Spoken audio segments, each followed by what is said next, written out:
তবে জান্নাতের বাজারের নিয়ম রীতি পৃথিবীর বাজারগুলোর চেয়ে আলাদা।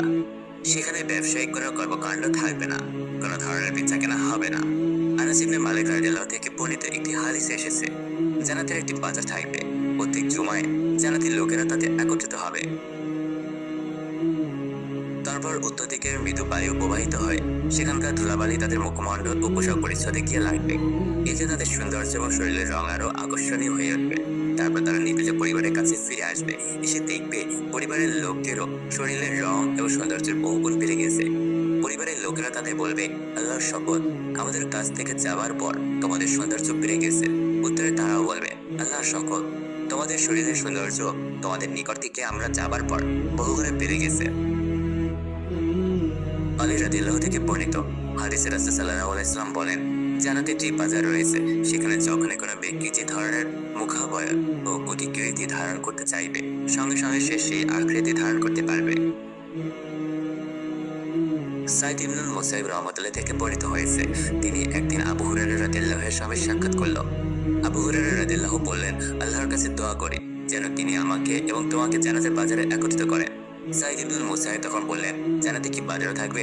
তিনি বলেন, হ্যাঁ, রাসূল সাল্লাল্লাহু আলাইহি ওয়াসাল্লাম আমাকে জানিয়েছেন যে জান্নাতীরা জান্নাতে প্রবেশ করার পর নিজ নিজ আমলের আধিক্য অনুসারে যথাযোগ্য বাসস্থানে গ্রহণ করবে।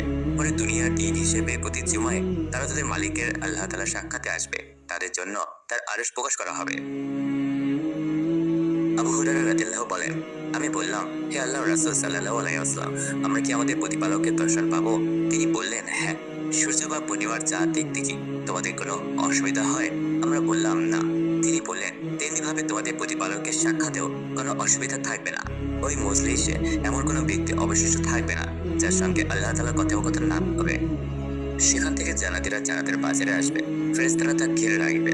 তাতে এমন সব জিনিস থাকবে যা কোনো চোখ কখনো দেখেনি, কোনো কান কোনোদিনও শোনেনি, কোনো হৃদয় তা কল্পনাও হয়নি। সেখানে কিছুর কেনাবেচা হবে না। এই বাজারেই জান্নাতীদের পরস্পর সাক্ষাৎ হবে। জান্নাতীরা নিজ নিজ আবাসে ফিরে আসার পর স্ত্রীরা এসে অভ্যর্থনা জানাবে, বলবে, স্বাগতম ও শুভেচ্ছা। আমাদের নিকট থেকে যখন গিয়েছিলেন তখনকার তুলনায় যখন আপনারা আরো বেশি সুন্দর হয়ে ফিরে এসেছেন। তখন জান্নাতি পুরুষরা বলবে, আমরা তো আজ মহাপরাক্রমশালী আমাদের প্রভুর মজলিসে বসে এসেছি। জান্নাতীরা জান্নাতে প্রবেশের পর স্ব আমল মোতাবেক সেখানে বাসস্থান পাবে। এরপর দুনিয়ায় দিনের সীমা অনুপাতে এক সপ্তাহ পর ঘোষণা মাফিক তারা আল্লাহর দর্শন লাভ করবে। তাদের সামনে তখন আরশ উদ্ভাসিত হবে।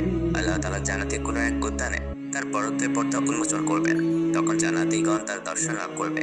তাদের জন্য মুক্তমাল্লা, বখরাজ, পদ্মরাগ, মণি, স্বর্ণরূপ ইত্যাদি পৃথক পৃথক মিম্বর থাকবে। জান্নাতীদের মধ্যে সর্বনিম্ন স্থান লাভকারী কস্তুরী ও কাফুরের মিম্বর বসবে। যদিও কোনো জান্নাতি নিম্ন স্তরে নয়, তারা সিংহাসনে উপবেশনকারীদেরকে নিজেদের তুলনায় মর্যাদাবান মনে করবে না। হযরত আবু হুরায়রা রাদিয়াল্লাহু বলেন, আমি রাসূল সাল্লাল্লাহু আলাইহি সাল্লামকে জিজ্ঞাসা করলাম, আমরা কি আল্লাহ তাআলার দর্শন লাভ করব? তিনি বললেন, হ্যাঁ। রাসূল সাল্লাল্লাহু আলাইহি সাল্লাম বললেন, দিনের বেলায় সূর্য দেখতে অথবা 14 তারিখ রাতে চাঁদ দেখতে কি তোমাদের কোনো সমস্যা হয়? আমরা বললাম, না। রাসূল সাল্লাল্লাহু আলাইহি সাল্লাম বললেন, তেমনিভাবে তোমরা তোমাদের প্রভুকে দেখবে, কোনো সমস্যার সম্মুখীন হবে না। সে মজলিসে উপস্থিত সকলেই আল্লাহ তাআলাকে সরাসরি দেখবে। তখন আল্লাহ তাআলা বলবেন, হে অমুকের পুত্র অমুক, তোমার কি স্মরণ আছে তুমি অমুক দিন কি কি করেছ? সে বলবে, হ্যাঁ। আপনি কি আমাকে ক্ষমা করেননি? আল্লাহ তাআলা বলবেন, হ্যাঁ, আমার ক্ষমা করলেই তুমি আজ মর্যাদায় অভিষিক্ত হয়েছ। তিনি বলেন, সে অবস্থায় তাদেরকে এক খণ্ড মেঘমালা ঘিরে নেবে। তখন তাদের উপর এমন সুগন্ধিময় বৃষ্টি বর্ষিত হবে যে রূপ সুগন্ধি তারা অন্য কোনো সময় অন্য কোনো বস্তু হতে পায়নি। রাসূল সাল্লাল্লাহু আলাইহি ওয়াসাল্লাম বলেন, অতঃপর আল্লাহ তাআলা বলবেন, সব নিয়ামত তোমার সম্মানে তৈরি করেছি, সেগুলোর নিকট যাও এবং যথার্থ গ্রহণ করো। নবী করিম সাল্লাল্লাহু আলাইহি ওয়াসাল্লাম বলেন, অতঃপর তারা এমন বাজারে যাবে যাকে ফেরেশতারা তাদের পাখা দ্বারা বেষ্টন করে রেখেছে। তাতে এমন সব বস্তু থাকবে যা কোনো কান শ্রবণ করেনি ও কোনো চক্ষু কখনো অবলোকন করেনি এবং কোনো অন্তরে তার কল্পনা কখনো উদিত হয়নি। রাসূল সাল্লাল্লাহু আলাইহি ওয়াসাল্লাম বলেন, আমরা সেখানে যা চাইবো তাই পাবো। সে বাজারে কোনো ক্রয় বিক্রয় হবে না। সে বাজারে জান্নাতীরা পরস্পর সাক্ষাৎ করবে। রাসূল সাল্লাল্লাহু আলাইহি ওয়াসাল্লাম বললেন, উচ্চ স্তরের জান্নাতি ব্যক্তি তার চেয়ে নিম্ন স্তরের জান্নাতীর সাথে সাক্ষাৎ করবে। সেখানে কেউ হীন অবস্থায় থাকবে না। কি করেছো? সে বলবে, হ্যাঁ। আপনি কি আমাকে ক্ষমা করেননি? আল্লাহ তাআলা বলবেন, হ্যাঁ, আমার ক্ষমার গুণে তুমি আজ মর্যাদায় অভিষিক্ত হয়েছ। তিনি বললেন, সে অবস্থায় তাদের তাদেরকে এক খণ্ড মেঘমালা ঘিরে নেবে। তখন তাদের উপর এমন সুগন্ধিময় বৃষ্টি বর্ষিত হবে, সেরূপ সুগন্ধি তারা অন্য কোনো সময় অন্য কোনো বস্তু হতে পায়নি। রাসূল সাল্লাল্লাহু আলাইহি ওয়াসাল্লাম বলেন, অতঃপর আল্লাহ তাআলা বলবেন, সব নিয়ামত তোমার সম্মানে তৈরি করেছি, সেগুলোর নিকট যাও এবং যথেষ্ট গ্রহণ করো।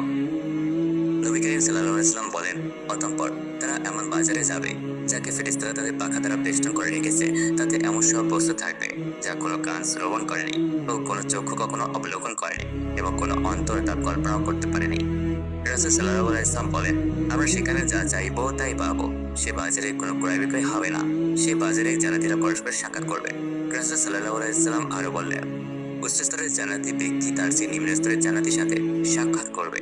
সেখানে কেউ হীন অবস্থায় থাকবে না। সে ব্যক্তির পোশাক ও অন্যান্য দেখে অপর ব্যক্তি আশ্চর্য বোধ করবে। তখন সে তার কথা সম্পন্ন করতে না করতেই তার পোশাক ও অন্যান্য অবস্থা তদপেক্ষা সুন্দর ও সুশ্রী হবে। তা এই জন্য যে সেখানে কেউ পেরেশান হওয়ার সম্মুখীন হবে না। রাসূল সাল্লাল্লাহু আলাইহি ওয়াসাল্লাম আরো বলেছেন, অতঃপর আমরা স্ব ঠিকানায় ফিরে যাব। তখন আমাদের স্ত্রীরা আমাদেরকে দেখে এগিয়ে এসে অভ্যর্থনা জানিয়ে বলবে, স্বাগতম, সুস্বাগতম, হে আমার প্রিয়তম। নিশ্চয়ই তোমরা তো আমাদের নিকট হতে প্রস্থান অবস্থার চেয়ে অধিক সুন্দর ও সুদর্শন হয়ে ফিরে এসেছ। তখন তুমি বলবে, আমরা আজ আল্লাহ তাআলার মজলিসে উপস্থিত হয়েছি। সুতরাং আল্লাহর মজলিসে আমরা যে অবস্থায় প্রত্যাবর্তন করেছি, এই অবস্থায় প্রত্যাবর্তন করাই আমাদের প্রাপ্য অধিকার। ইমাম তিরমিজি রাহমাতুল্লাহি সনদে হযরত আলী রাদিয়াল্লাহু আনহু বর্ণনা করেন, রাসূল সাল্লাল্লাহু আলাইহি ওয়াসাল্লাম বলেছেন, জান্নাতে এমন একটি বাজার রয়েছে যেখানে নারী পুরুষের প্রতিকৃতি ব্যতীত অন্য কিছু ক্রয় বিক্রয় হবে না। সুতরাং যদি কেউ কোনো প্রতিকৃতি পছন্দ করে তবে সে উক্ত প্রতিকৃতি রূপান্তরিত হবে। জান্নাতীরা কস্তুরী ঢিলা ধরে বাজারে যাবে। অতঃপর যখন তারা স্বীয় স্ত্রীদের নিকটে ফিরে আসবে, তখন তারা বলবে, আমরা তোমাদের থেকে এমন সুগন্ধি সুঘ্রাণ পাচ্ছি যা ইতিপূর্বে পাইনি। স্ত্রীও বলবে, তুমিও এমন সুগন্ধি নিয়ে ফিরেছো যে আমরা নিকট থেকে প্রস্থানের সময় ছিল না। হযরত আনাস রাদিয়াল্লাহু আনহু বর্ণনা করেন, তিনি বলেছেন, জান্নাতে কস্তুরী ঢিলার একটি বাজার রয়েছে। জান্নাতীরা সেখানে একত্রিত হলে আল্লাহ তাআলা একটি বায়ু প্রবাহিত করবে যা তাদের ঘরে প্রবেশ করবে। অতঃপর তারা ঘরের স্ত্রীর নিকট ফিরে এলে স্ত্রীরা বলবে, আমার নিকট হতে প্রস্থানের পর তোমরা সৌন্দর্য বৃদ্ধি পেয়েছে। তখন তারাও তাদের স্ত্রীদের লক্ষ্য করে বলবে, আমার প্রস্থানের পর তোমরাও সৌন্দর্য বৃদ্ধি পেয়েছে।